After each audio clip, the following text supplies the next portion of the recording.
हाँ बेटा, ये सेट प्रॉब्लम बहुत अच्छी प्रॉब्लम है। ये भी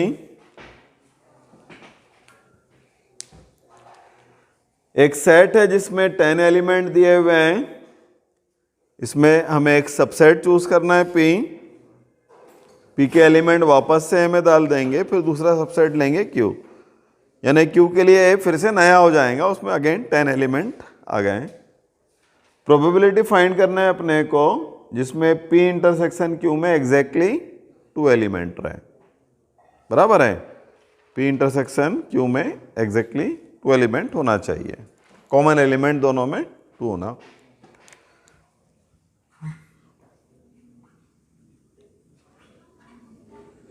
ये पी है क्यू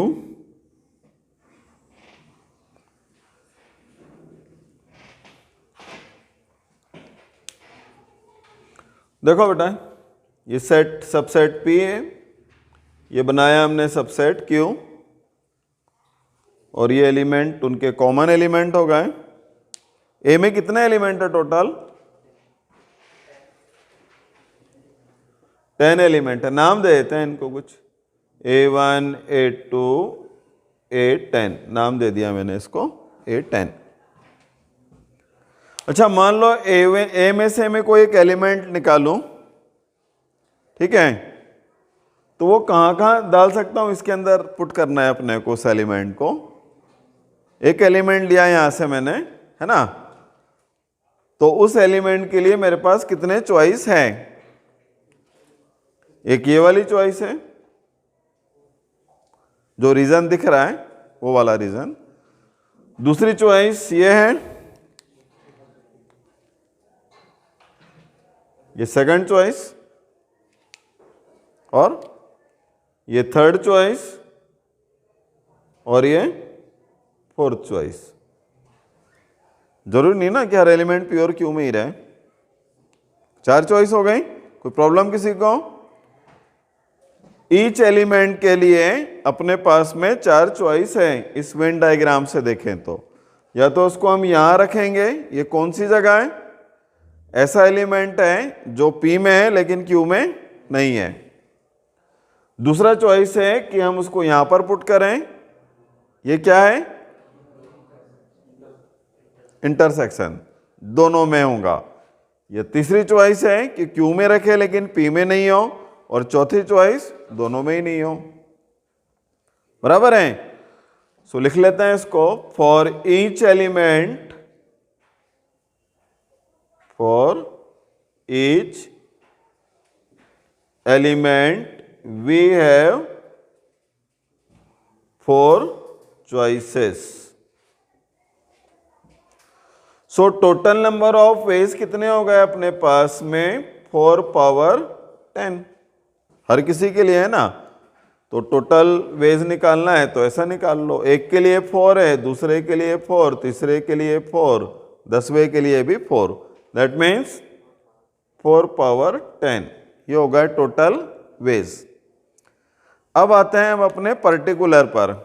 पर्टिकुलर क्या है बेटा? जो अपने फेवरेबल केसेस हैं कि P इंटरसेक्शन Q में कितने एलिमेंट होने चाहिए? 2 एलिमेंट।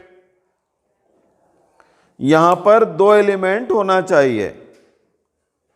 8 कहां जा रहे हैं उससे मतलब नहीं है इसको, बस यहां पर जो है वो 2 एलिमेंट होना, राइट। तो 2 एलिमेंट कौन से हो सकते हैं? 10 में से कोई भी 2 हो सकते हैं, इसी में से लेंगे ना। ओके, तो फेवरेबल केस लिखते हैं अब। फेवरेबल केस यहां के लिए कितना है बेटा? इस पोर्शन के लिए, सेकंड पोर्शन के लिए 10 में से 2। 10 में से 2 मतलब 10C2। ये 10C2, 10 में से कोई 2 एलिमेंट हमने कहां डाल दिए? यहां पर। अब कितने बचे हैं? 8 बचे हुए हैं अभी, है ना।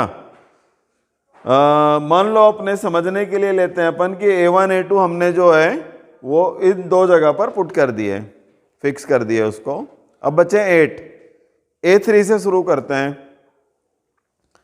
A3 के पास कितनी चॉइस होंगी? 3 चॉइस। कौन कौन सी? First, third, fourth. सेकंड में नहीं डाल सकते आप, क्योंकि वहां पर एग्जैक्टली 2 एलिमेंट चाहिए। तो A3 के लिए कितनी चॉइस हो गई? 3। A4 के लिए 3। A10 के लिए 3। सही है? ओके।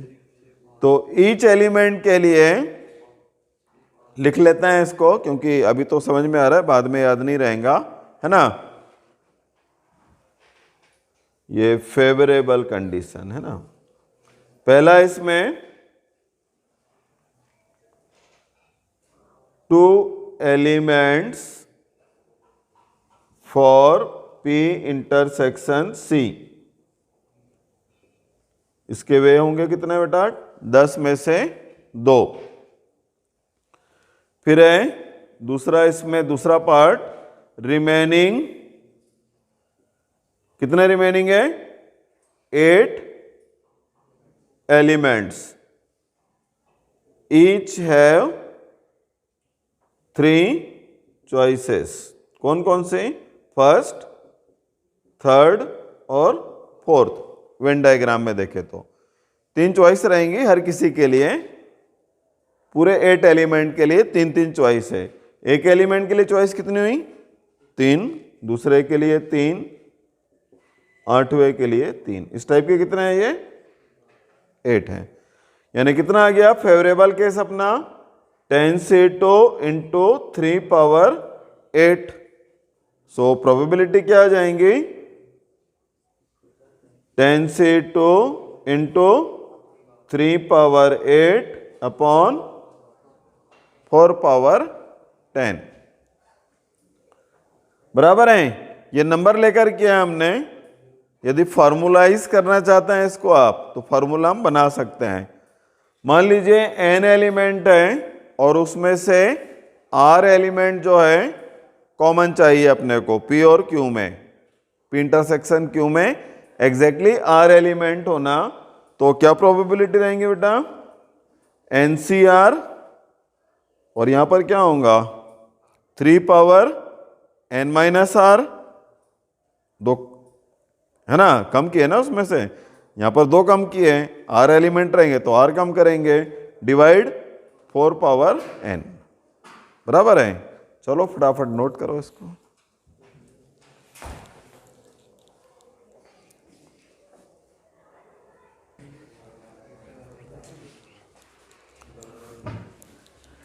हाँ देखो बच्चों, इसको हम फॉर्मुलाइज कर लेते हैं इस क्वेश्चन को। जहां 10 लिखा था अभी वहां पर n है और 2 की जगह r है। प्रोसीजर तो पूरा रिपीट होगा, मैं डायरेक्ट आंसर लिख रहा हूं। अब रिक्वायर्ड प्रोबेबिलिटी कितना आएगा? फेवरेबल कंडीशन कोई बताएगा? सबसे पहले न्यूमरेटर में NCR into 3 power n minus r divide 4 power n। ये हो गई प्रोबेबिलिटी। यदि क्वेश्चन प्रोबेबिलिटी का नहीं रहता, परमुटेशन का होता, तो केवल न्यूमेरेटर वाला पोर्शन आता। क्लियर है सबको, है ना। इसमें एक और पर्टिकुलर चीज देख लेते हैं। जैसा मान लो एग्जैक्टली 2, 3 वो जो देता है तो r की वैल्यूज आ जाएंगी। यदि क्वेश्चन मान लो ऐसा देता है कि P and Q are disjoint. Disjoint समझते हो? डिसजॉइंट, जिसमें कोई एलिमेंट कॉमन नहीं होता, वो डिसजॉइंट सेट। मतलब P इंटरसेक्शन Q कितना? 5, यानी इसमें कोई एलिमेंट कॉमन नहीं लेना है। तो पर्टिकुलर इसके लिए देखें तो R कितना हो गया? 0, राइट। तो यदि P और Q डिसजॉइंट सेट चाहिए तो इसकी प्रोबेबिलिटी क्या आ जाएंगे बेटा? R को 0 रख लो, NC0 1 आ जाएगा, 3 power n divide 4 power n, ये answer 3/4 power n disjoint set के लिए।